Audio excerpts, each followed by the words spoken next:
Good afternoon, everyone. It's a brand new week, and I wish you all the best of health this week. I would like to start this show by saying, please remember Tuesday is a fun day for kids. They dress up, and you can't always see them. So if you're out and about, please, dear God, be careful.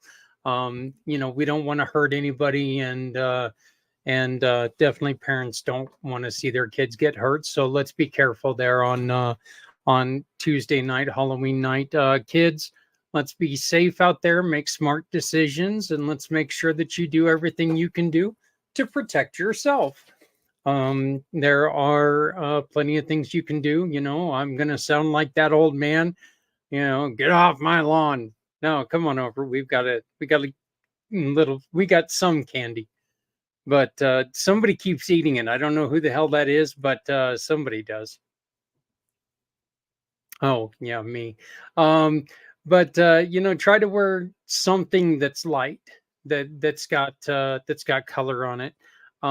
Make sure that people can see you, and if people can see you, they're not going to hit you. So, welcome to Footprints Forward.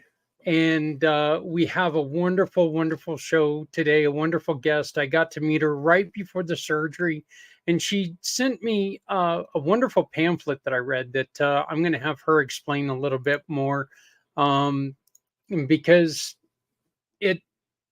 while I had so much going on in my head, there were a couple things on there that just taking value, or just taking an evaluation of what you're doing, and trying to remember to breathe. That's been a lifesaver, I'll tell you that. I'm one of those guys that I get told by a nurse over and over again, you need to start breathing. And I always look at him and I'm like, oh, what the hell are you talking about? I breathe all the time, but I guess I don't always breathe properly. We are going to be joined, hopefully we're going to be joined by Dennis Schroeder, who just got off of his training.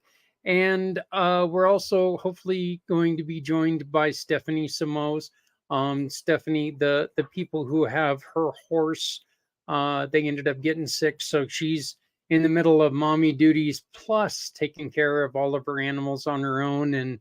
And Paul, her husband, is out building their homestead and starting their new life. So, and apparently that excited my dogs. I don't know why that excited them, but it is what it is. Hey guys, I want to announce right now that February 22nd is coming up real close. I know it seems like it's far away for some people. Well, not for me. And February 22nd is my 22-hour podcast. And this podcast is all about veteran suicide. Wow. Felt like I was going to get eaten there, and I think I still might. Good God, what is wrong with that dog today? But anyway, he wanting to be the center of attention, I think. But anyway, we go on from 2 a.m. Mountain until midnight, and we talk about veteran suicide. If you know somebody who would like to join us in this conversation, if you run an organization that helps veterans deal with the problems that they have, we want to bring you on. If you'd like to support us, we need your help. We want to get all 22 hours sponsored. Every time that you sponsor an hour, half of that money goes to the nonprofits that we are supporting on that day. We've got two of the upwards of 10 nonprofits that we're going to be raising money for. And of course, that is you guys got to meet him a couple nights ago, and you know how much I love him. But Bart Bartholomew with Veterans Honoring Veterans here in Northern Colorado, and our very own Dennis Schroeder of Price of Freedom Foundation are the first two nonprofits that we're going to be raising money for on this day. These are organizations that need your help, and they really focus on the mental and on honoring. And that's just what it is. Both of those organizations, Dennis and Price of Freedom Foundation, makes sure that it's a story that can always be told, and it's a wonderful, wonderful program. So when he joins us, we'll have him introduce himself. So, but we're going to go on ahead and get on with the show, because Dr. Steph is with us right now. And like I said, I was very, very thankful, Dr. Steph, because you joined me about 3 days before I went in for surgery. And, I was, of course, trying to run around and get things done. And that pre-surgery thing. But why don't we get started by you telling us your story, and then you can here in a little bit introduce us to that Star Trek looking gizmo behind you. Yes, absolutely, Zach. Thank you so much for having me here. And what you're doing really does warm my heart and bless my life. I was a military brat. My dad was actually a flying tiger, and then he was in China, Burma, India, there in World War II, and 2 tours of Vietnam, where he was actually shot down on his second tour and broke his back. It didn't affect his spinal column, but you live with pretty good pain after that. Yeah. We were in Germany, stationed in Germany at the time the Berlin Wall went up. We moved around constantly, so you don't form lifelong relationships, some of those things that are very important. So from a child aspect, I do understand the different types of demands military life places on you. And some of those are stressful and some of those are not. If you didn't like where you were stationed, you always look forward to being stationed in the next place. And we got relocated about every 16 months. So I really do appreciate all that you're doing for vets. I'm not a vet, but military stress, I think, is a unique type of stress because you live in that environment. And many people don't really understand stress. We hear it, it's bandied about. But I studied with my doctoral dissertation for my PhD about stress specifically because I was told that due to the stressors I was experiencing, I'd probably be dead by the time I was 55.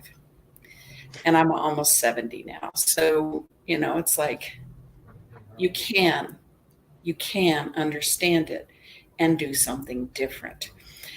So the journey of my life in this past 25, 30 years has been to find ways to stay alive, regardless of the stress, if that makes sense. So, yeah. And you ended up getting some news that they were trying to get you to do something that you didn't want to do. And you just, and it had to do with your blood. And you were like, no, I'm not doing this. And they kept telling you, they kept fighting you. And in which, look, anybody who's ever spent 3 minutes listening to me knows that, I think people think I enjoy fighting with doctors. I don't, but I do it so frequently that it makes it look like I do. Well, why don't you go on ahead and tell us that story? Well, that was an interesting story. Again, because of stress, I tended to have severe migraines, hormonal inflections. I was allergic to everything in my environment, which was hypersensitivity and all kinds of stuff. So I happened to have huge, massive menstrual cycles. And the physician with whom I was working at the time, I went in because I couldn't stop bleeding and I was leaving pools of blood literally everywhere I went. And she said, "We have to perform an emergency hysterectomy. I've given you everything I can to stop the bleeding. It's not stopping. You're going to go into the hospital.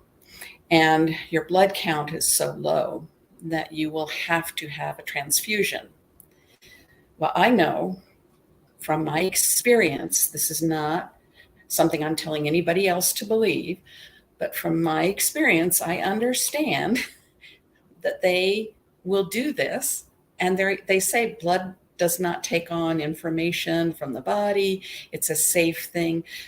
But I didn't want a transfusion, I didn't want anybody else's blood in my system.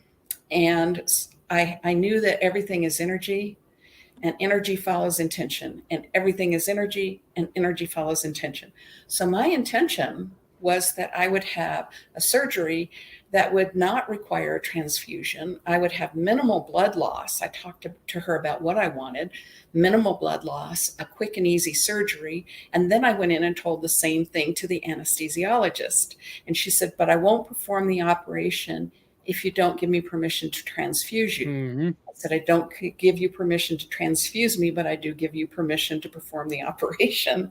So we had our horns locked, and eventually, because I was standing there bleeding, she allowed that she would do the operation. She did, and I did not have to have a transfusion. And she honored my request as her patient. But I was pretty emphatic. I think you are too, because we know our bodies best. And I had minimal blood loss. And she said, "You're going to increase your recovery time." I said, "Well, that's your belief. I'm going to do just fine." And I did. I really did. My son came to stay with me to help me out. And he looked at me at the second day and he goes, "I'm out of here, Mom. See you later." And he went on, because energy follows intention. And I had set some very, very, very clear intentions, and they happened. Yeah. One of the things that you just said, I truly believe in, and we were talking to somebody about it the other day, somebody who deals with, you know, female problems when it comes to reproductive organs and the menstrual cycle and everything else, um, that your body. And every time a doctor tells you that, well, we can't find anything, that doesn't mean that there's nothing wrong with you. It just means that, what, they don't know what they're Yes. looking for. They don't know how to find it yet. And that's the reason why you've got to stay persistent. And but you don't have to you don't have to submit yourself to a doctor's whim. No. S- And I've You had doctors fire me, and I've fired doctors, and it's all okay, because I'm still here and I'm laughing with you and I'm enjoying it. You will find the doctor or the physician or the healthcare that you need if you keep just asking yourself, "What do I need?" And then opening up and making calls or doing whatever. Someone will call you and say, "I just found this fantastic doctor," or "I just found this," and it will happen. Well, tell us about the little escape pod you have behind you. This is brand new for me. I just got it in August. I do a lot of energy therapies. I have a PhD in energy medicine and a doctorate of theology in spiritual counseling. So that's a THD, theology. And so I've done a lot of work and practice, and I'm a Reiki master and all kinds of wonderful things. I just love it. And I know that everything is energy, and energy follows intention.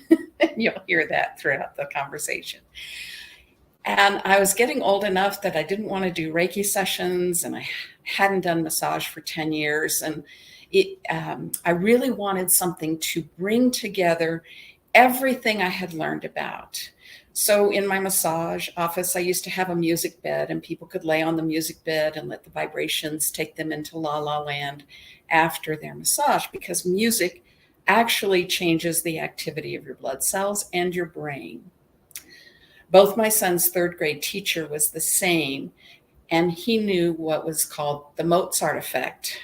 And playing Mozart in a learning environment helps people learn better.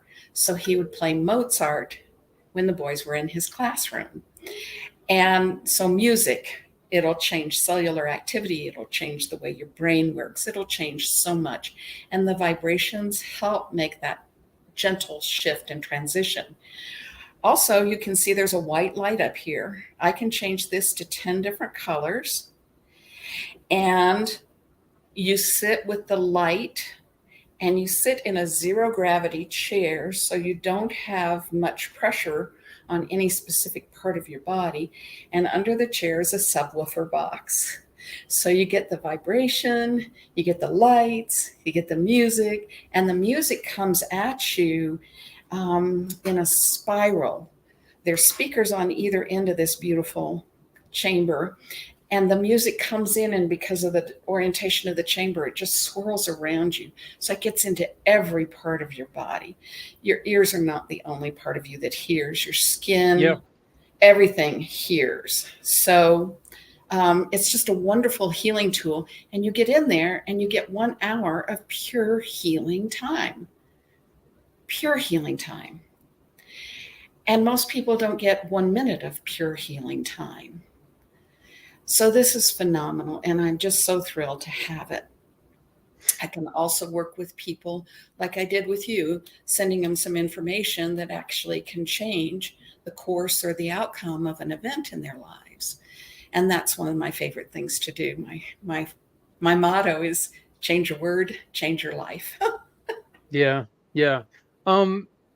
The light in there, is that one of those, does it have like infra blue or There's a something? wooden disc right there, and then there's LED lights that go around the edge. So there's nothing like an infrared light. I know what an infrared light is, and actually the light spectrum is continuous, and so our eyes see violet and red and the colors in between. But actually there's infrared, which our eyes don't see that wave. And we can tell with the sunburn, right? Or food in a restaurant. Or ultraviolet, which we can also tell with the sunburn, that our eyes don't see, but they're still a part of that vibrational light spectrum. So a lot of this is included in this healing chamber. Okay. Let's try to talk about what is the benefit mentally. Okay? Because look, I know that with me, anytime that I go to somebody for any type of a healing massage or anything like that, obviously it's because the muscles are tight, and tight muscles. I'm going to tell you something. Tight muscles have ruined 9 years, of my life, because I've been overprotective of things. And so the neck muscles became so tight that, my neurologist, I've now broken 3 needles as she's tried to put in the medications into my back. I've now broken 3 needles because my muscles are just too tight. And I don't know how, again, kind of like the whole breathe thing. I'm constantly hearing, you need to relax. And I'm like, then you go, relax, right? I am relaxing. Yeah, that's pretty much it. It's like, you should see me when I'm not relaxed. Yeah. Been there, done that. Don't make me mad. You won't like me if I'm mad. So yeah, but relaxation has a tendency to melt away not just pain, not just a physical. Hello, Dennis. Hello, Zach. not just physical pain, but it also relaxation can really work well on mental fatigue, mental pain as well, can it not? Oh, absolutely. And hello, Dr. Schroeder? No, No, Or just Lieutenant Colonel Dennis Lieutenant, Schroeder. Lieutenant, right? yep. Lieutenant Colonel, that's Um, yes. Again, sometimes if you struggle to relax, the word struggle will create the struggle. And people don't understand this is your nervous system, Zach. This is yours. It lives Mhm. with you from the time you're conceived until the time you die. It is yours. It is, and it does what you ask it to do. But it's a little bit like a recalcitrant 3-year-old, right? You have to get its attention first.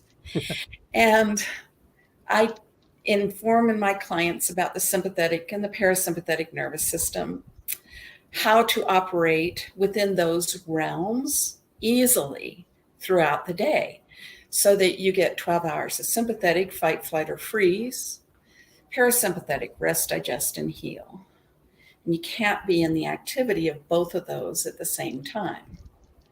So when you tell your nervous system to relax, sometimes it goes, I don't get you. I don't know what relaxation is. But if you say, imagine I'm floating on a warm ocean and the waves are just providing a gentle massage, your nervous system goes, okay, that feels pretty good. I might do that. And you can do that as you're belly breathing and some other things.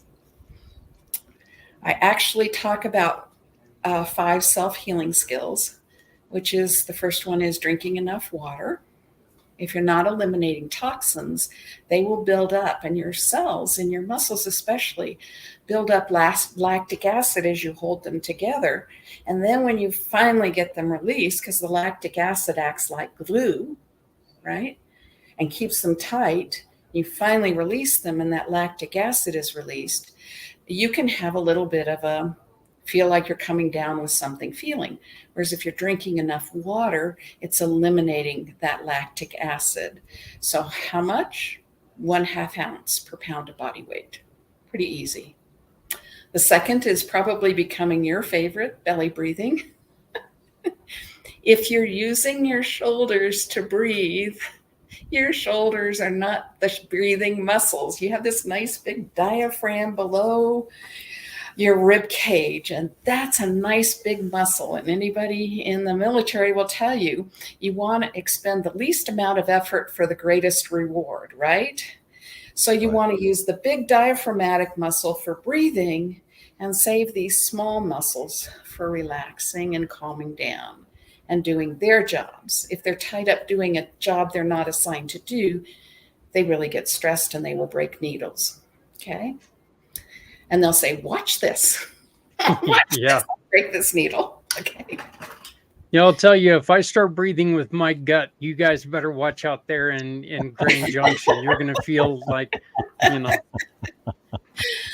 it's going to become a hell of a lot windier here in Colorado if I start using my gut to breathe. But The third is an awareness. Just become aware of what you're feeling, the mental thoughts. See, the feedback loop is hippocampus, hypothalamus, pituitary. And that's where you get that repetitive thought running on the hamster wheel thing. And if you can do that pattern interrupt, you can take somebody out of that pattern and they can choose something different. But in the sympathetic nervous system, thinking, mental, feeling, spiritual, whatever, they only have 3 choices: fight, flight, or freeze. So when you do a pattern interrupt and you bring in rest, digest, heal, breathe, drink water, the body starts going, oh, I like that recipe. That's a good one. I'll start thinking about drinking my water instead of worried about. So become aware. And then the other one is present moment living. And I'll throw this out there, and I know I'll get a huge amount of response, but there is no pain when you're in the present moment. It's one of the things I've seen doctoral thesis about over and over again. If you're absolutely present, there is no pain. So getting present is one of the best self-healing skills you can do. What does that mean? Notice your runaway mind. Notice you might not be able to change that thinking right away, but get up and walk around, go get your water, come back and sit in a different place, and then think, can I relax now? I'll do a couple belly breaths. I'll set an intention that I'm relaxing, because your nervous system hears that and it does what you ask it to do. I do know that I do know when I've not felt well, I always feel a lot better when I get up and I do, like if I stay in bed, if I've got a cold or something, I have a cold all day and I just feel like crap. If I don't, if I just get up and I get to it, I may not feel great all day, but I don't feel as bad. So, Dennis, what about you? What was your thoughts on that statement?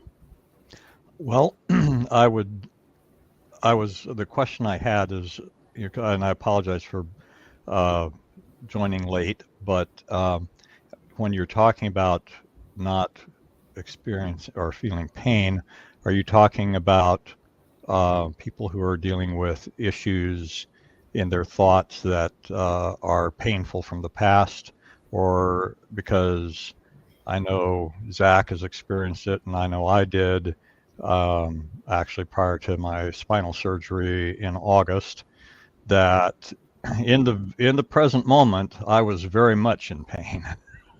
So, Okay, thank you. Go ahead and finish that thought, please. no, I was just, so my question was really that you know, I'm assuming that you were talking about something other than a person who is currently physically in pain from some injury or some condition that that causes pain no matter what they're doing or not doing. Okay. And that's a very, very, very deep discussion, which is why I said I'll get a lot of feedback from it. I actually broke my back in 2017. No spinal cord impingement, but the lumbars move back and forth and occasionally pinch a nerve. Mm-hmm. Extreme pain. Then I go, okay, what can I do? I can belly breathe. I can do my stretches. I can release some of the tension on that place. I can do some other things. But belly breathing, especially if you're doing it with awareness, Zach, will shift the activity of your body and you'll produce natural painkillers, endorphins, enkephalins, serotonins, dopamines. And your body has the ability to produce those substances. If you didn't respond to, like, opiates, taking opiates wouldn't be effective as a pain reliever, right? Candace Pert wrote a beautiful book, Molecules of Emotion. And she was a scientist at the National Institute of Health who actually discovered the opium molecule in the brain. And she said, if you don't have receptor sites for these things, they won't work. So what we want to do, again, is create the feel-good chemicals that occur naturally in our body. And we can do that the best in the present moment. When we're in the pain moment, we produce chemicals that induce more pain, actually. Okay? So there is a great theory out there called the gate control theory of pain. Gate control theory of pain. My advisor, Dr. Norm Shealy, studied that and invented one of the first TENS units. Because if you interrupt the pain signal to the brain never gets it and never interprets it as pain. Right. But you can also do that if you don't have a TENS unit, with practice and understanding. And it's like you don't put a high school football player in the Super Bowl, go Broncos. Okay. They practice and they practice and they practice so they have the skills. And again, practice the skills when you don't need them so they're there when you do need them. So I have constant pain 24/7 if I have pain moments. I have really good days where I'm mostly pain-free when I'm in the present moment. Does that help? Does that?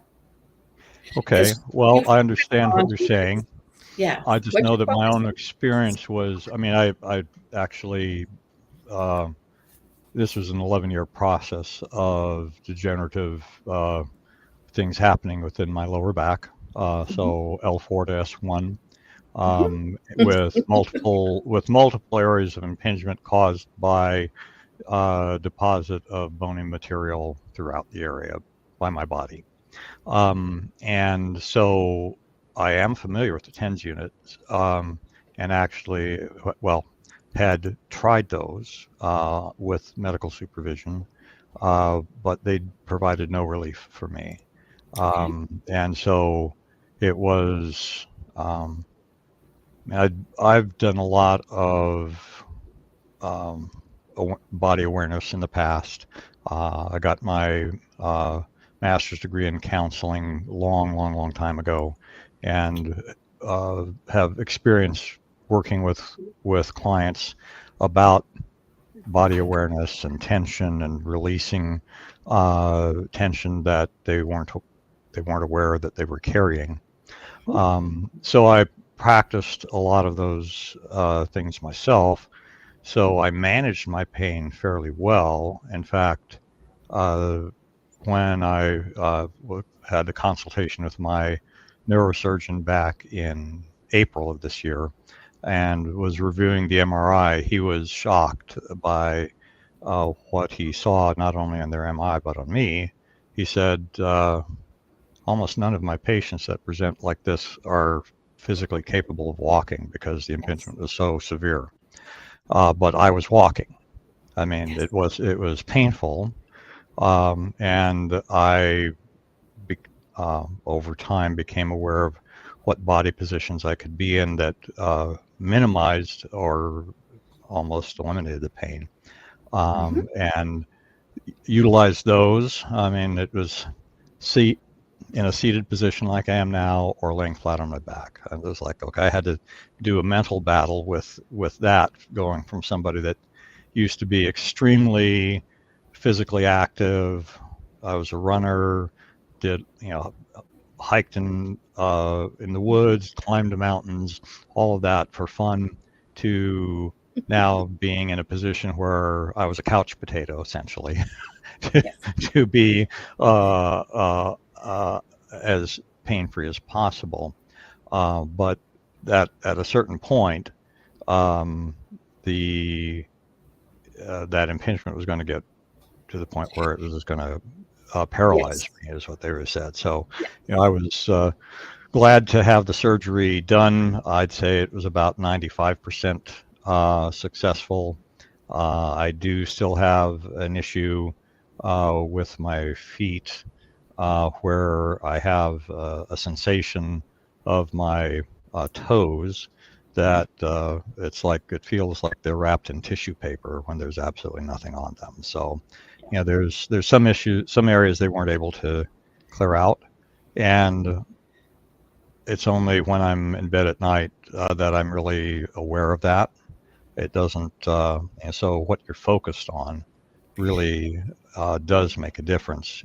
Zach, as you were talking about getting up and being active and the like, takes your awareness off of the other stuff that's going on, and for me has been something that allowed me to, and still allows me to get through my day without any, not without it being in my conscious mind. That's, gosh, I hate that feeling of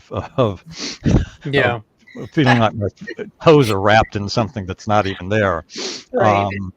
I used to be a pilot, and I tell you what, if I was flying, no pain. My dad was the same way. So I am a full proponent, complete and full proponent of whatever work. I used to work at Valley View Hospital in patient billing as a patient advocate. I taught CPR for 16 years. That's my conventional medicine. Mm-hmm. And I started my story off with an operation that I had. Okay. I'm not saying don't do it. I'm saying find what works and do more of that. Right. Oh, absolutely. And I mean, for me, my background is I spent a career in the U.S. Army. I was a medical service corps officer, medical administrator, been around, worked with, I was not a clinical administrator. I was a plans and operations guy most of the time. But I worked alongside a lot of clinicians. And you'd probably be surprised at how many of them in the Army, at least during the time I served, took a more holistic approach towards things because their focus wasn't on making money. I mean, it was socialized medicine, probably the best version of socialized medicine that we have in this country. But it's also at the whim of the funders too. So, but their focus was on keeping, in our case, the Army, keeping our soldiers and their families as healthy as possible. So there's a lot of emphasis on prevention, a lot of emphasis on things that you could do besides just medicating or cutting. And medication has its limits because you do build up the tolerance. But what's fascinating to me is, again, I worked at the hospital for 12 years, but that was years ago. And I'm doing Tai Chi 3 times a week. And there are at least 4 nurses that come into the Tai Chi class because the nursing career decimated their bodies. Right. And their mental capacities. And now they are rebuilding and they're doing different things like Tai Chi and Qigong and those really mindful movements and flows to get back into a healthier state with their bodies and their minds. And there isn't a difference. Okay, so we say mind body in the alternative world, and in the conventional medicine we say psychosomatic. Tomato. You know, this is one time where I wish Diamond was with us, because she mentioned last week on this show, of course, you know, there was a horrible picture that came with it because I was talking about me doing yoga, which is just something that nobody in their right mind needs to see.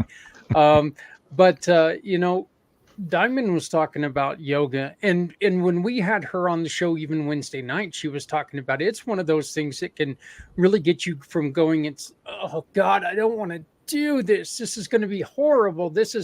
But you hold yourself accountable and you're like, wow, that helped. I'm loosened up. I don't feel as bad. You know, that annoying ache in my whatever is relaxed now, and whatever it is. What is there? And I know that the machine behind you is really good for it. We talked about this, is you get in there and you kind of just escape into yourself, escape into your who you are, get into your quote unquote happy place, Dairy Queen. That's not a healthy, happy place, but damn it, it's my happy place. Maybe not healthy. It's my happy place. It's their nightmare when they see me. You know, they'll call people in from vacation. They're like, "Look, the fat guy's back. Come on in. Let's go." But my wife went there the other day, and she asked me what I want, and I'm like, "Do you got a pen?" And she's like, "Zach, be nice." And I'm like, "Okay, I'll only do one thing." So, but man, I've kept them in business for many years. But while you're using these machines, and I'm trying to remember that there was another place with like a blue light or something like that at one of the gyms that I went to, where you just stood in there and you let the light immerse you. Yes. Okay, and it's just you don't go in there and you don't, you know, do push-ups or anything. You just go in there.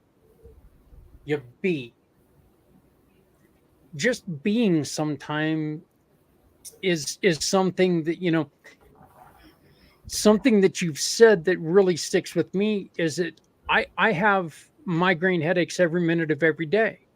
But if I can find something to do to keep my mind off of it for a little bit, I stop thinking about it. It doesn't go away per se, but it doesn't make it to where I can't accomplish things. Right. Like once in a while, every once in a while they'll take full effect and I'll be sitting there on the couch for 8 hours. Right. And I do understand the state of being of a migraine. It really does take over your whole mind body. But the nervous system is pretty lazy, and it establishes patterns.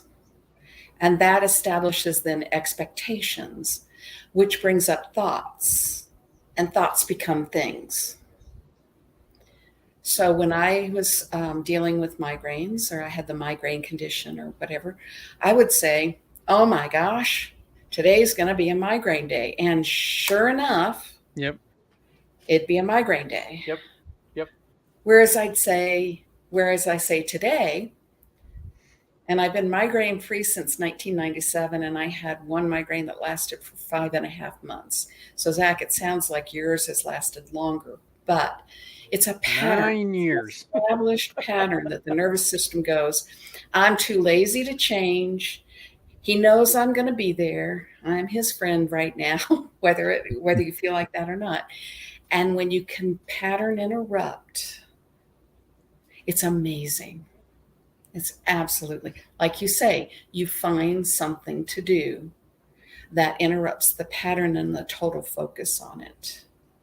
Okay, so that you can have a different experience. And then you can build on those different experiences. Part of what I do is new training for people. Let's get a new training in your nervous system. Yeah, I do. I love that because you can talk yourself into pain. You can talk yourself out of it too. Mm-hmm. Or think, I guess talk your way out of it is a little misleading. You can act your way out of it. Put action behind it and you can get rid of it, right? Yes. Or you can not focus on it and focus on something that you enjoy. And that produces those feel-good chemicals. And after a while you go, I want that. And the military especially, training, because your reactions, which sit here in the back of the brain that has no language, this is called the reptilian brainstem, your reactions have to be automatic. Walter Cronkite did a series on the Vietnam War called Rolling Thunder, and my dad happened to be featured in it. He was a very good-looking man, and they wanted to present the military, all of that. But one of the things he said is, I will, call Otter Command, what bogey noticed at 3:00, and I will watch it. And if I say go down, we go down, and we go down fast. Boom, done. And sometimes that's good, depending on the situation. But also a friend of mine's son was in the military. He was a fighter pilot. His squadron leader got disoriented, ran his airplane into the ground. They were flying in formation and the whole formation was killed because they reacted. They did not respond. So knowing that you have those two capacities of response and reaction, and you're not a victim of your reaction, you can change whatever training you've had with new training. So I change and train in the direction of health and wellness, not in illness. I like that. I do. I like that. Dennis, did you have something? Well, I was just going to say, I mean that reptilian part of or early mammalian part of our brain, reptilian. Anyway, it's for folks who may not be familiar with it that are listening, I'd say that probably most people have had the experience that as they grew up, they would have an aversion reaction to certain things, certain tastes, certain smells, maybe certain sounds, and those are usually caused by that subconscious reaction Right back. to that same stimulus that happened much earlier in their lives. And I have I guess I consider it a humorous example, personal example of that within my life. When I was a young man and was applying to get ROTC scholarships because it was the only way I was going to get to college, and I desperately wanted the Navy because my father was in the Navy. I had been, raised around Navy, bases, etc. I was in the Sea Cadets during high school. Blue Water Navy was what I wanted most in the world. So I had applied to all the services. The Navy came back and said, "Congratulations, we're offering you a 4-year ROTC scholarship. However, you must take the Marine option because I have defective color vision."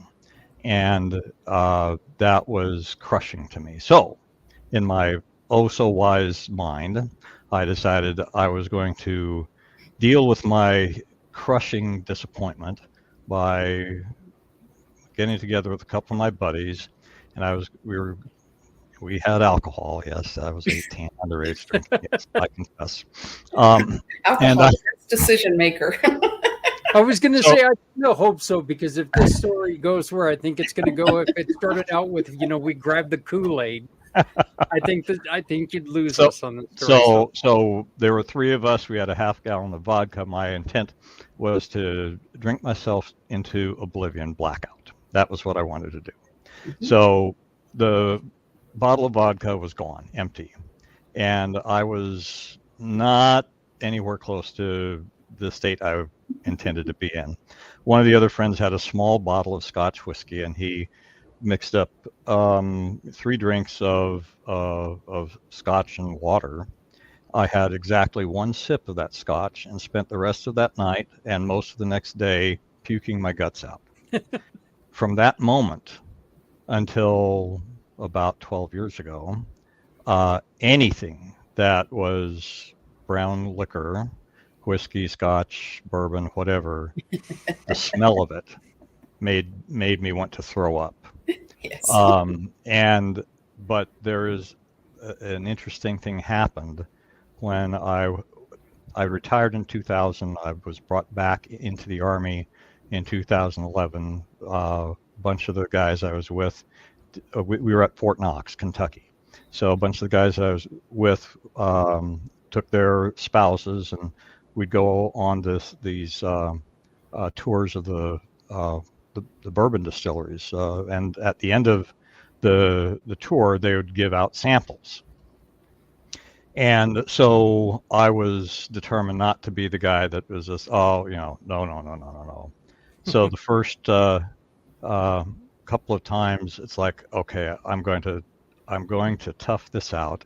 And I took the small samples that they had out there, and I chugged it, and I fought back the urge to retch. And we'd do this maybe 1 weekend a month, and over about the 4th or 5th month, I didn't have that response anymore. And in fact, I started to like it. And now bourbon on the rocks is my favorite drink. So that part of the brain can be overcome, and you can actually reprogram it, I guess. Absolutely. It's called stimulus response, which you said, but it's also, people are familiar with the Pavlovian dog, where the dog salivated, the bell rang, but there was no food present. Those dogs can be reprogrammed. Mm-hmm. And they don't have the big mammalian brain that we have. They just, so we can reprogram our past into a pleasant present and future. Dr. Stefan, I know that you've got to be leaving here in about 4 minutes. You've got a client coming in. Tell us why don't you give us one thing that you would tell somebody who comes up to you and is really struggling right now? What would be the one thing that you would want to say to them mentally? It's really so easy and simple, and yet it's so profound. Change a word, change your life. So people will come to me and say, I'm worried. And I say, would you please change that word to wonder? Worried makes you sympathetic. Awfulizing, catastrophizing, it's a bad vibration in the body. Wonder makes you parasympathetic, curious, open-minded, exploring possibilities. Yoda. Eliminate the word try from your vocabulary. There is only do or do not. So when people say, I try, I ask them to say, I did that and I didn't succeed. I'm looking for new ways. Change a word. Change your life. Does that answer it for you, Zach? That actually really does. And just to go a little bit further into this, one of the things that I've always told people is when you go to stop drinking or stop smoking, like I did, it wasn't, I think I'm going to try, because I think gives you an out. Well, I thought I was going to try, or, I gave it a shot and it just didn't work.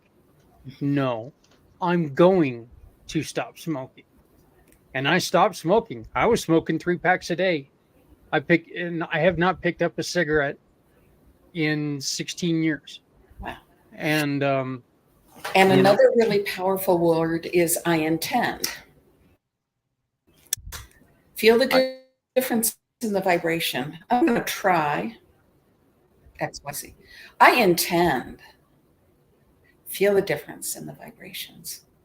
I'm worried about. Yeah. I wonder about. Mm-hmm. So, all right. Okay. Well, thank you so much. I can see that. It's a pleasure spending this time with you, and it just feels too short. It doesn't feel like we've been on for very long. Yeah. It is kind of funny. We've been discussing it for a while, that this show, 1 hour just doesn't. It doesn't matter if there's only 3 of us, or if there's the 7 of us on at one time. We can just never get through everything. But please come back and join us sometime soon. Okay. I'd love to. Just give me an invite and I'll show up. Sounds great. Well, this is very important to me. Again, my niece is actually at, she's been accepted as a Navy pilot. Oh, great. Well, congratulations. Where she is. Congratulations. And thank you. Else. And so please let her, please let her know that we thank her for her service. That's great. She's one of the 1% who has raised her right hand to give up her freedom for our freedom. So I thank her very, very deeply for that. So, and we will be back in contact with you. So you enjoy yourself. They can get a hold of you at makeshiftshappen.com. Making Shifts Happen. Making Shifts Happen. Okay. That's my course's website. I'm working on a website for the harmonic ellipse, and I'll get that information to you as soon as possible. That sounds great. Okay. All right. And Dennis, Dr. Steph, thank you. It was a great pleasure meeting you too, and definitely look forward to future conversations.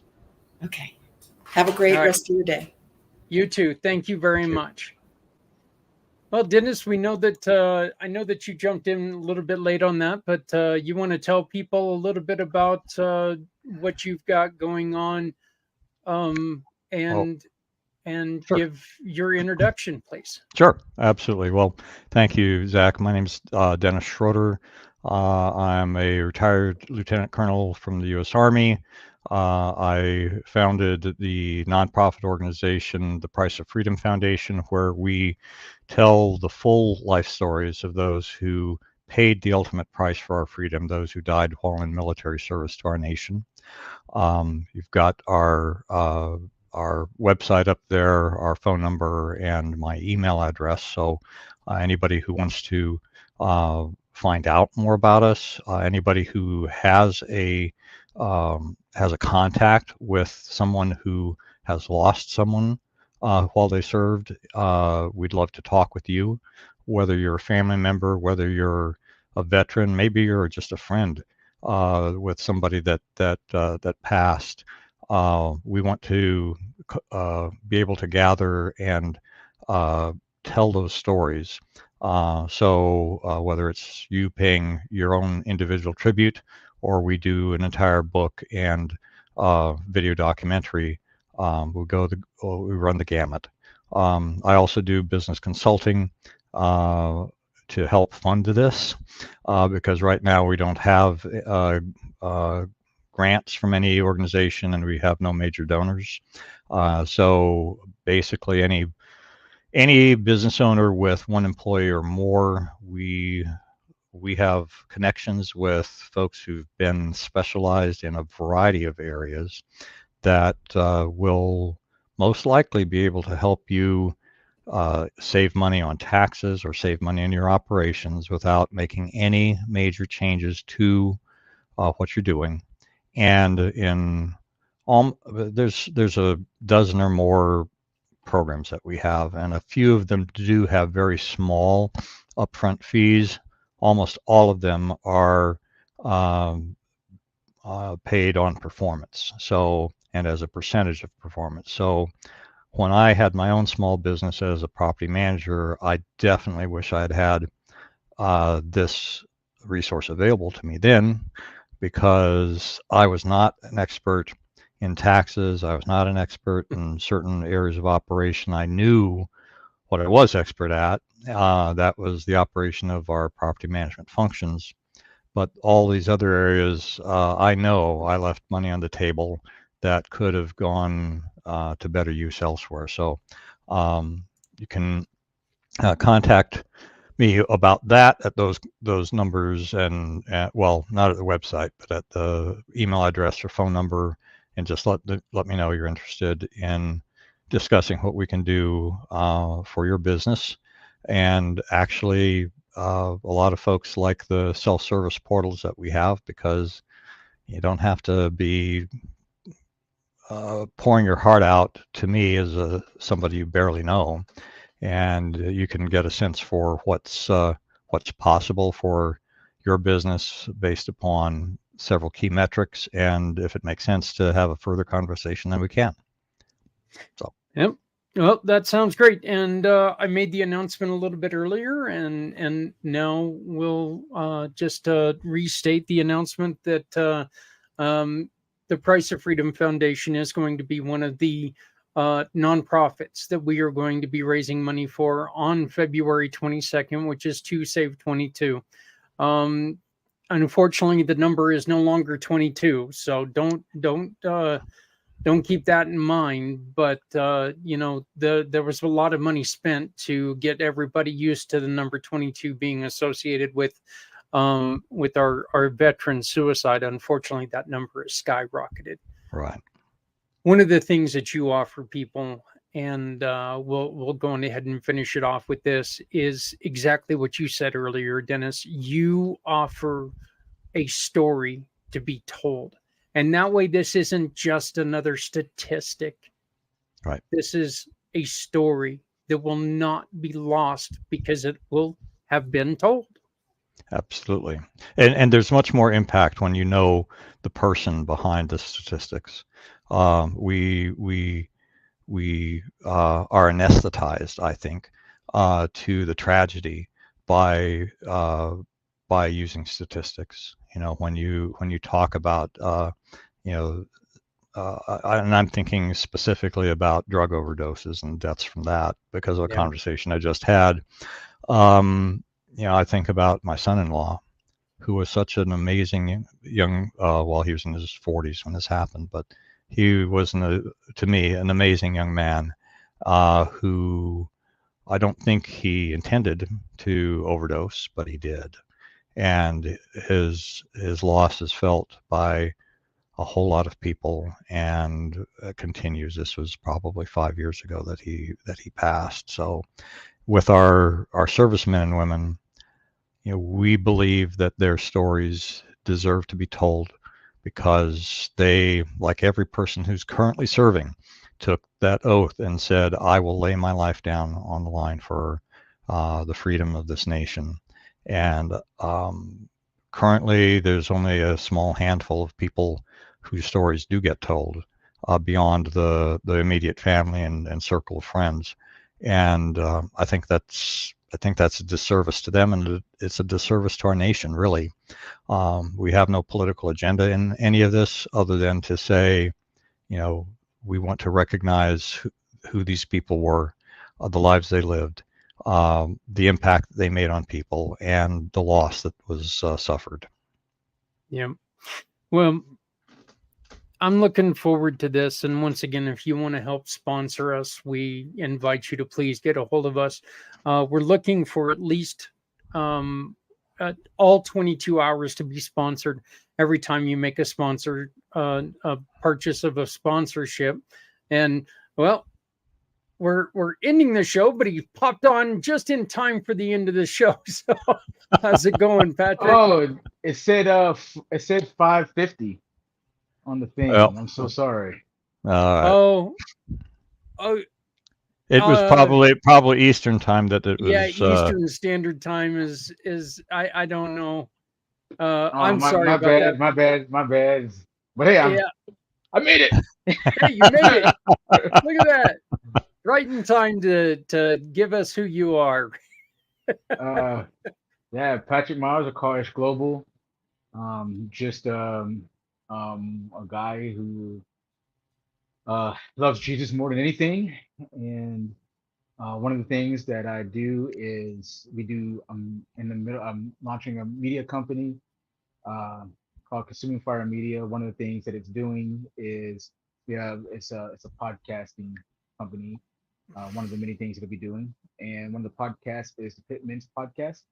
This is a podcast for men who just want to learn how to uh, walk together in relationship, and also in relationship with God, and how to walk our lives out together. And it's a community that's growing, and it's been very, very impactful, not just in actually, I would say more in our lives than it has been in anything else. And we're just hoping that it affects other people. Really, what's been happening. Um, um, uh, Next thing is uh, I started it as the youth initiative. That's the overall scale, the global scale of what we're doing. But the local chapter that I'm doing in White House is called the Roots. The kids wanted to rename it the Roots, and that is where basically I just give them the information that they need to the information and tools to be able to grow, um, and be able to use those tools to be able to impact their communities and their lives, their visions right now at the age they're at. So this is a program for ages 16 through 20. And the idea is to catch them right before they go into the world and right when they're entering it, because that's usually the most vulnerable time of teenagers, especially when they don't know who they are. And the tools that we're giving them is for them to figure out who they are. And I have no apologies about it, but who they are in Christ, and the way that God's created them to be. And that's one of the things that the world tries to hide from. And when you're informed of that, you start to become a very um, powerful individual. So just give them tools to actually know who's and who they are. I really appreciate that, because one of the things that I've always said, that I've always felt, Patrick, is I wish, I really do. I wish I knew a third of what I knew when I was 16 years old.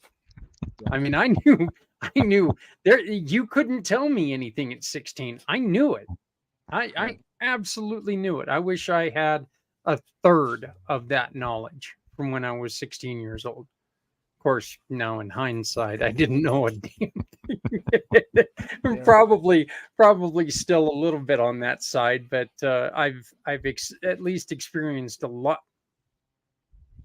lot more My kid is home, it looks like. So, um, but yeah, and you're working, you're taking your time with these kids. I think is the positive, the positive um nature of what you do is so important, because we are losing so many kids to that thought that nobody cares, and Yeah.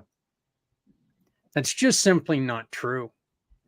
It's you know right now I think there are so many people who are caught up in so many different things that at times it feels like, all of us probably feel like, well, nobody cares, but again, that's just simply not true.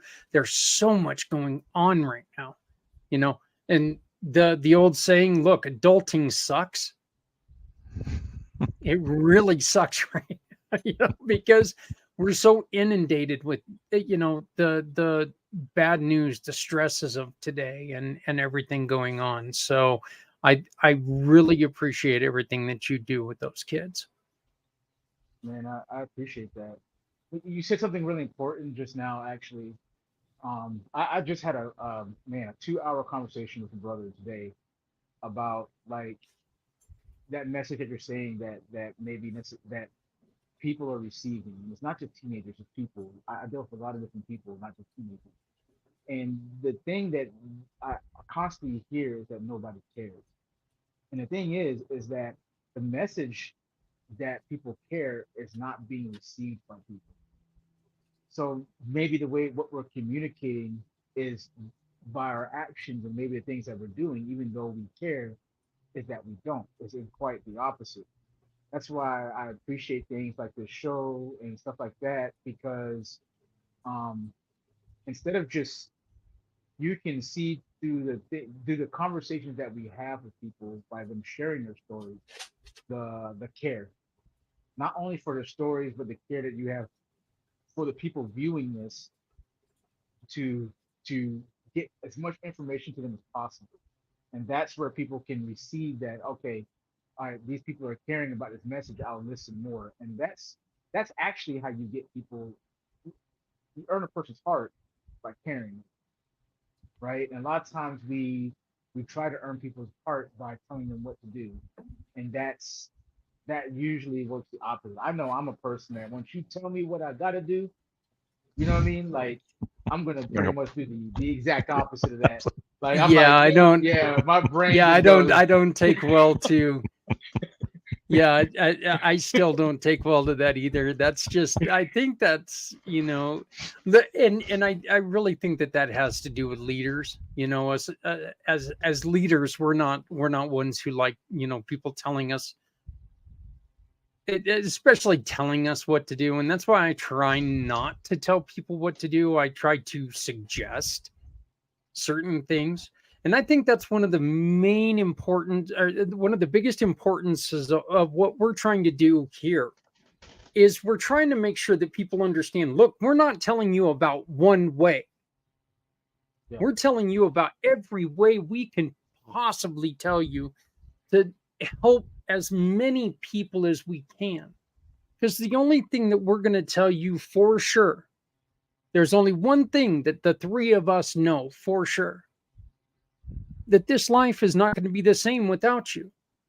If you take your life, it's going to be a negative effect on all of us. We may not even know you, but if we can give you many different ideas on people who might be able to help, Dr. Steph today, you know, if that sounds interesting to you, contact us. Let us help. That's what we're here for. There's none of us here who are going to tell you how it works best for you, because not a single one of us is going to say we know what's best for you. We're going to tell you, hey, this is what's out there. Have you thought of this? Maybe you want to try this. No, you want to try this. We're going to offer different things, and like you said, it's not one of those things that yeah, people telling me what to do. Yeah, yeah. I don't want people to tell me what to. No, wait. Let me think this out. So I don't mind people telling me what to do if I see that what they do is impactful, right? And it's impactful and it adds value to the people around them because of how they care about it. And then also I I'm really, really good with people that want to show me because they want me to grow.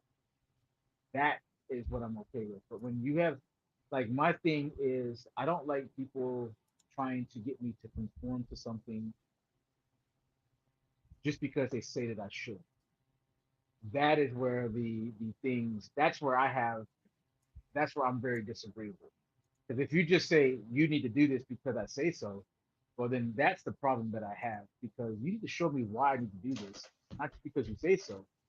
Now if you can Mm, show me that and it adds value and it goes against and it doesn't cross my boundaries and my morals and different things like that, then I can be like, okay, I I will listen to you now. I'll listen to anybody.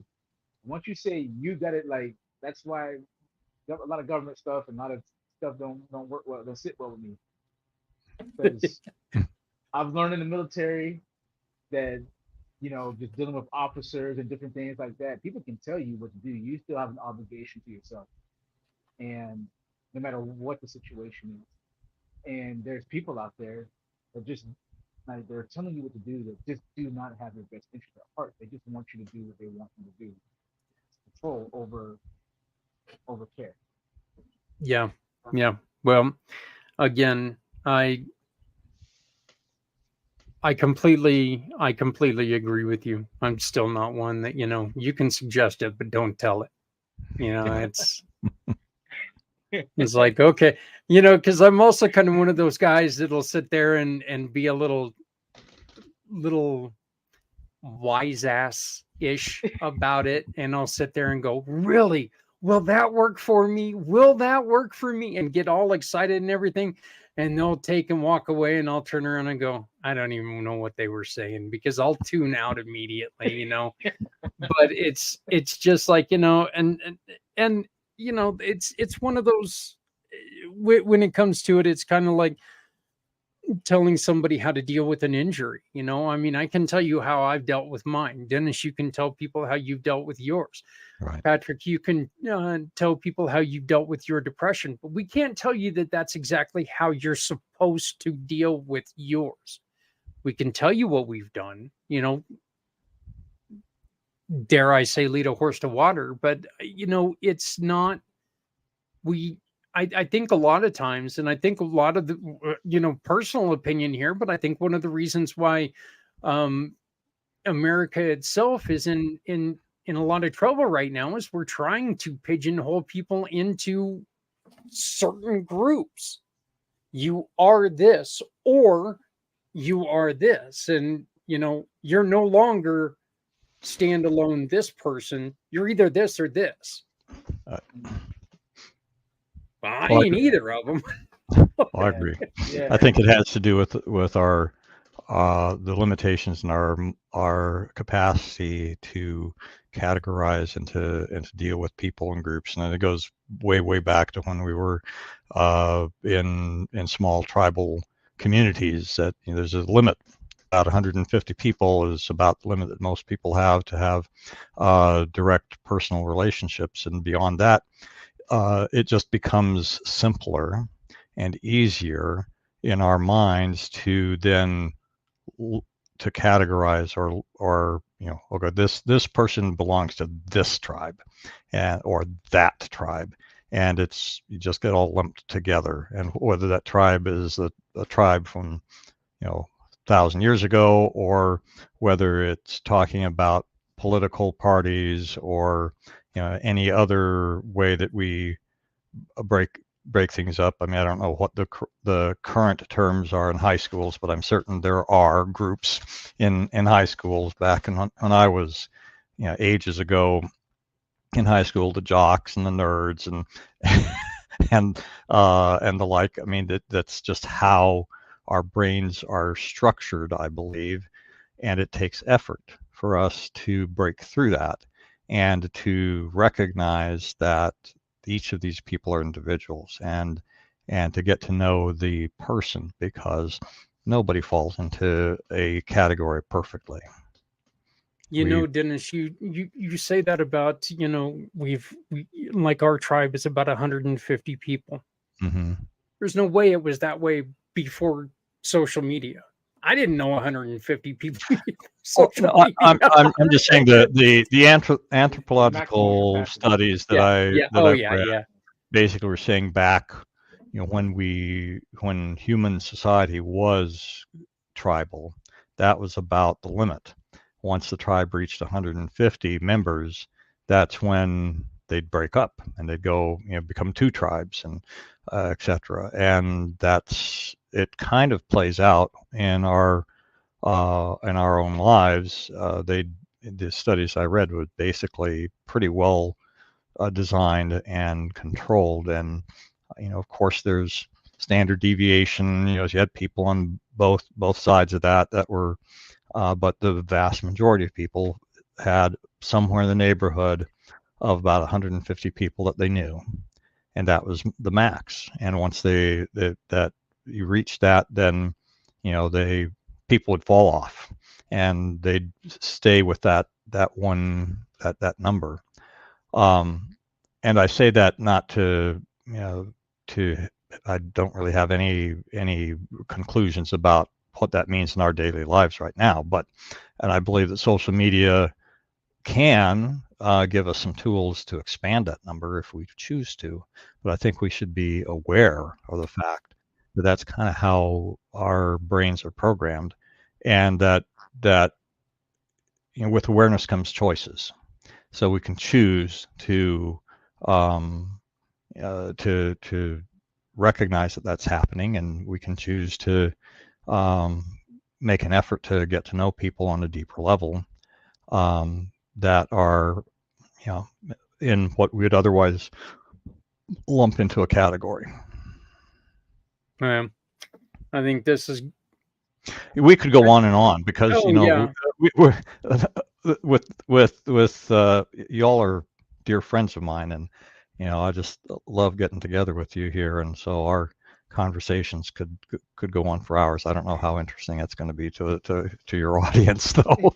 I think it's actually going to be really you know, intriguing to a lot of people, because I think a lot of people really do care about the philosophy and how to try to help other people. But there's a lot of people who are afraid anymore to do it, Right. because am I going to, you know, if I let this person know, I actually had this conversation with somebody the other day that this person, they deal with CBD, but they're afraid to let anybody know that they're directly involved in it, because they don't want their other business to suffer. You know, Right. CBD and and and I'm just going to say it, and this is coming from a guy who on the weekends, THC gummies and I, we're good friends, okay, because I get to sleep finally on the weekends. You know, I can't do it on weekdays because I wake up and I'm still sitting there going, but you know, I'll take me a THC gummy on Friday and Saturday night, and I'll get finally good sleep, which helps my headaches. But um, you know, there is absolutely nothing in CBD that's I there's just nothing in CBD. So for people to put it up there as, you know, like this is a gateway drug to, you know, Uh, meth, I'm sorry, but well, I mean, I do understand his reluctance because oh there's a lot of people who yeah. have. I mean, I will tell you that I myself uh, have some deeply personal reasons for having significant issues with anything associated with marijuana or any other drugs that we don't have time to get into here, and we can talk about another time. But there's lots of people out there, you know, for whatever reason, because they were raised this way, or because Hmm. they're law and order kinds of people like I am, or you know, they had some kind of personal experience that was negative about it, are going to lump what your friend is doing with his business into that negative category. So I mean, I do understand it. I don't know that I don't want. I'm still dealing with my own issues with it. So I'll just Yeah. leave it at that. I really do think, and I'm not going to say that this is I'm not going to say that this is tied to it, but we just talked about son-in-law who, unfortunately, Yes. that's going to leave an impression Right. on towards Well, anything, alcohol. Whatever. I will tell you briefly that my oldest daughter had 15 or more years of involvement in drugs, running away from home when she was young, Mhm.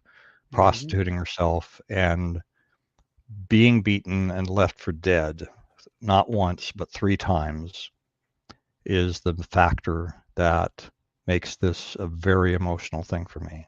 Yeah. And Well, so it's that that part of my mammalian brain, right?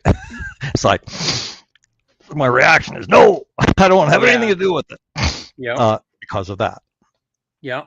And there's nobody on earth who can tell you that you don't have a reason Right. to I mean, dislike it. I'm not sitting here in judgment on anybody. I know probably most of the people that I know are people who have used it or are currently using it, and it's okay. It's just a topic that becomes uncomfortable for me when they bring it up. I certainly don't bring the topic up ever, but when the topic comes up, I know I have a reaction to it, and then I choose what I choose not. A lot of folks think I'm trying to be judgmental about them. It's not. I'm just trying to not have to deal with those memories and those thoughts again. There's a harsh reality behind your thought there. Hmm. And if anybody can't, if somebody can't understand that and somebody can't respect it, well, that's not your Right. fault. Right. But I mean, I'm saying not. I'm I'm using that as an example, very I personal understand. example of why your friend most likely is very correct in being concerned about, the judgments that people may have because of the business that he's in, and if it rolls over into other aspects of his life or the like, that he's most likely correct. Though are those, and he's going to have to deal with that one way or another. Yeah, Um, I think and he's I very didn't. wise not to do that, to be really honest, because we do have people from different backgrounds. It's something I went through before I came here. Actually, I had severe neuropathy and PTSD and a whole lot of mental stuff going on.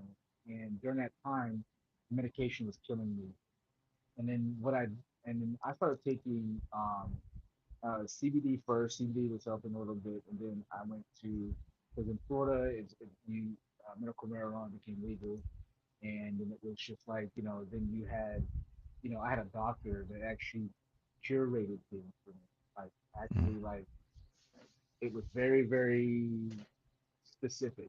If something didn't work or whatever, then he'd be like, because I'm like, hey, I don't want to be walking around stoned all day. I got all these ministries that I'm doing, different things like that, but I wanted a more um, natural alternative.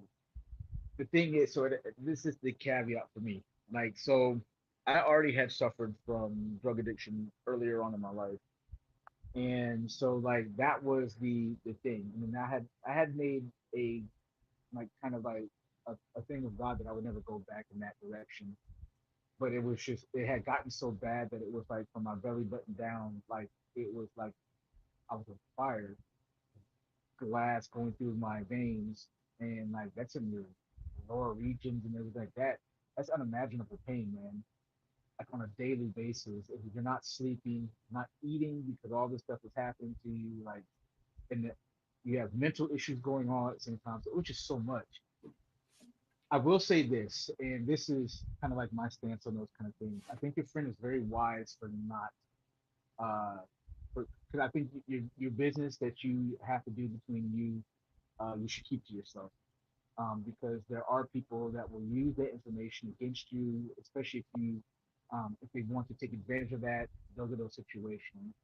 For me personally, um, I think it matters the authority that you place yourself under, whether it's yourself, your religion, or different things like that. My authority, I give my authority to God personally. That's me. Yeah. That's my choice and my Mhm. decision. So I give my authority to God, and then I base what I do off of what that authority says that it's for me to do. And so and I put my full trust in that. And so what I saw happen in my life personally is when I went down that road, right? I don't believe that it was I don't believe it was like this wrong thing and this and all that other kind of stuff, because what I saw, I had this whole view of like it was just this evil thing. The thing is that everything is abused. Most people that do medical marijuana, I'll be really honest with you, it's for recreational purposes more than Oh, it is yeah. for actual medical issues.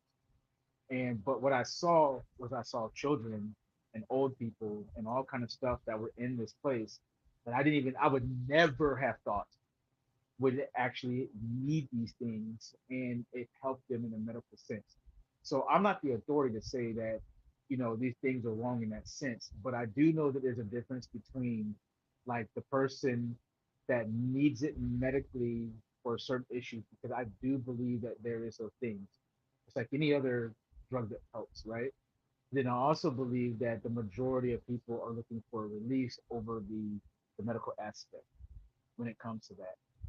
And I know for me being coming out of drugs, drug addiction, all that kind of stuff, like me personally, I would never let anything into my life ever that has the ability to take any control back from what I've gained, from what I've lost from having those things take place presence of my life. And I've been smoking pot since I was for a long most of my life.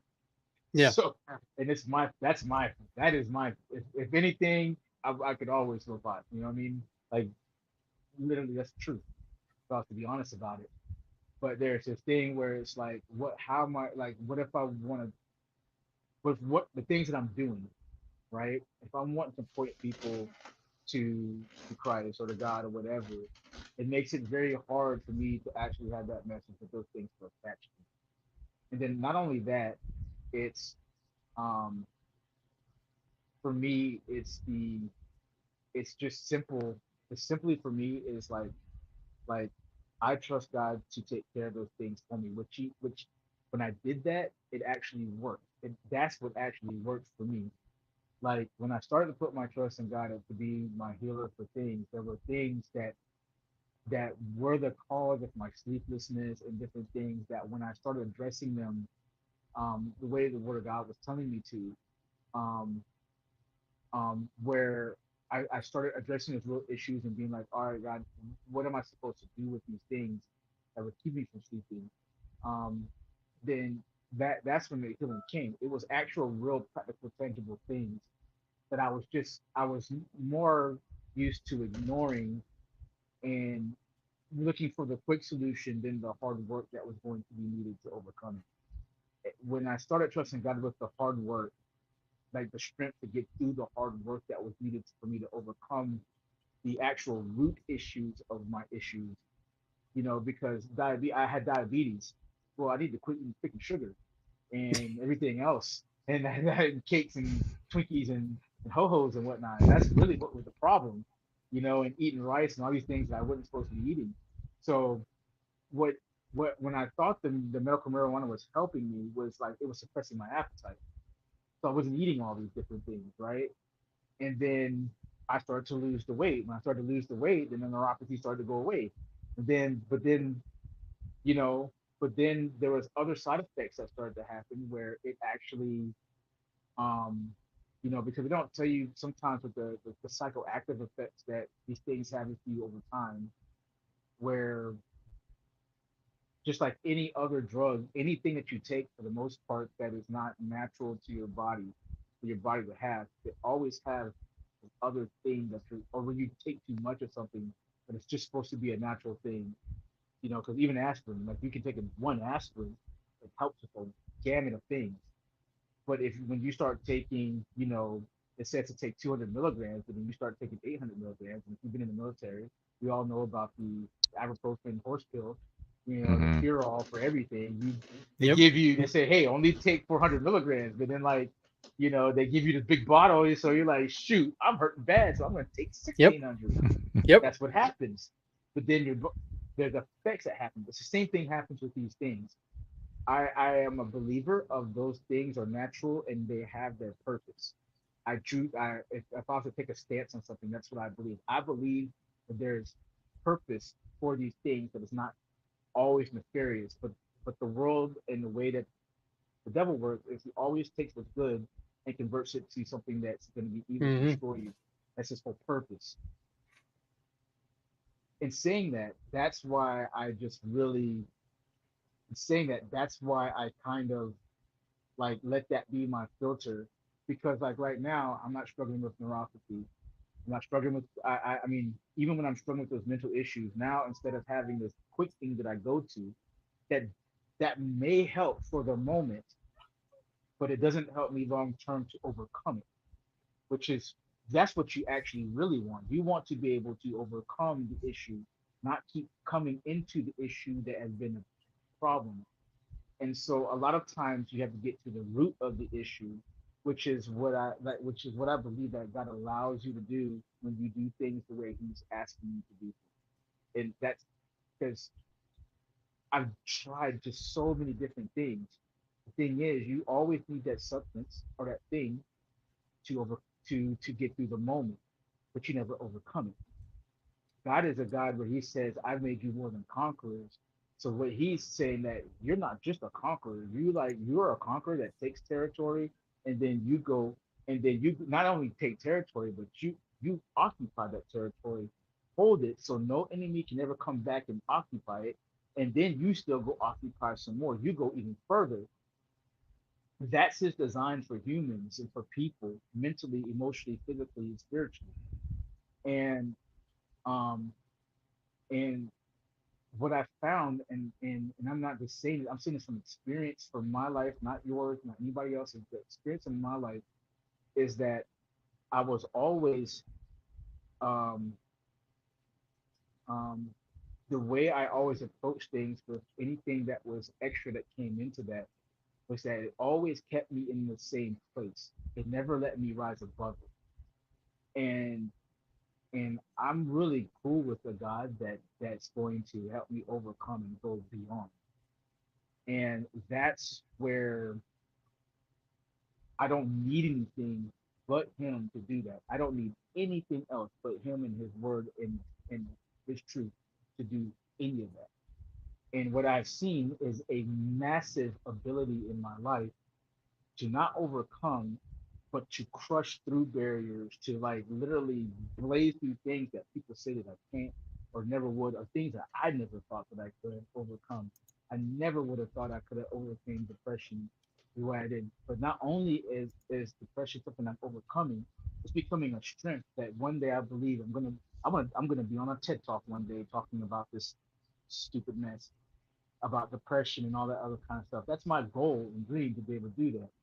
But if I still had those other things attached to me, that would never be a thing that would be able to be on my radar because it would keep me in the same spot mentality. Because of this, because I'm able to go, okay, God, I don't want like you have to show me what's true here because I don't know. The truth is I don't know what's true. As a human being, I don't know. But then I go, okay, Lord, show me what's true. Then I go, I test it out and see whatever. And then this is how I know like it's been consistent because every single time the thing that I thought was the truth, it usually gets released out of my life. He goes, well, why don't you try it this way? The way I've been trying to tell you for thousands of years what to do. Why don't you try it this way? I go, okay, all right. I'm gonna stop doing it the way I think that I should be doing, the way that everybody else is telling me I should do it. I'm gonna try it either way because, and that's usually seriously countercultural to what everything else is telling me. It goes against like the logic that we've been told to have. There's a logic where God's logic, he goes, trust in the Lord with all your heart and lean not on your own understanding. In all your ways acknowledge me and I will direct your path. I thought that was the stupidest verse in the Bible for most of my life, because I'm like, I'm trusting in you, Lord, but he says, but don't lean on your own understanding.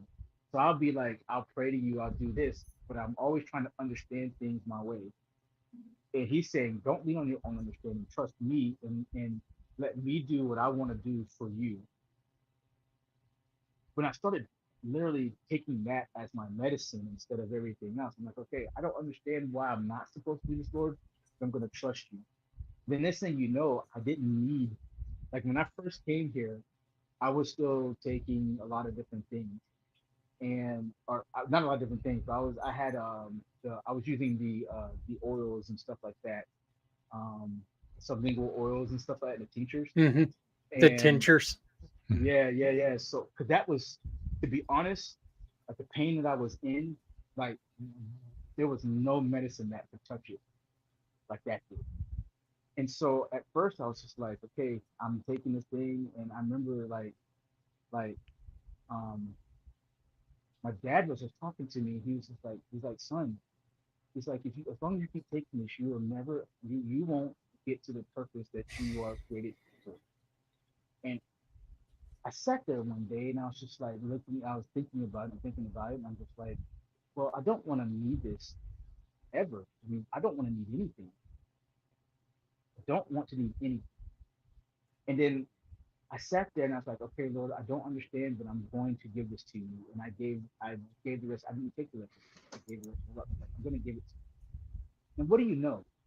Well, your body, when it's clear of everything, it actually has the ability to create pain blocking medicine for itself that's more powerful than any drug that you can take. But you have to be clear. And so the next thing I know, I'm not feeling this pain like I used to, and my body actually becomes acclimated, and I'm starting to become clear mentally and emotionally. I'm getting off of the the the medication that they had on for my mental state that I was in at the time. And so like I'm clear, I'm not numb anymore. And then now I'm actually able to start addressing the things that were really wrong with my life, which was things that I didn't want to deal with. I was able to deal with now the trauma from a little boy, and really actually not see it in the way that it was, that I've been seeing it my whole life in this frame, but see it in this very clear state where I could be like, God, I can't actually overcome this. Can I give this to you? Can I really truly give this to you? And it says that I could, and you'll direct me from this point, right? It says I'm gonna trust you, so I'm gonna do. And I did that. When I did that, not only did he take it from me, but he actually healed it in a way where I was able to forgive the person that did those things, which was the real problem. I had so much hate that I didn't even know that I had. I had so much hate and so much anger and so much shame and so much all these different things that were attached, that were actually the problem of why I couldn't sleep and why I couldn't eat, and why my anger and my temper had gotten so out of control over the years, is because there's one little thing that that if I had did it God way years ago, it would have been dealt with, and I could have overcame it and been in a completely different place now. But now he was able to take that. It's not an issue like the person that did that to me. I can honestly say I forgive them. I was the best in their life. Now, do I wish justice for that situation? Of course, but there's no hate or animosity, which actually completely frees me mentally and emotionally and spiritually in a way that I can't describe, which actually helps me sleep and think better, and not judge other instances in my life through that lens. That lens is broken. And so it's this much bigger picture effect. And so there's a greater healing that has happened than actually taking this thing that temporarily was just masking symptoms, but not actually healing the root, the soul that needs to be healed. Most of the things that we deal with as human beings are soul issues. There's truly soul issues that are much deeper than just hurts or different things like that. Um, I'm not saying this for anybody, but I truly believe that the only one that can heal the soul is the person that created the soul. That's the only one that can heal it. That's our Yeah. source of that's our source of it. And and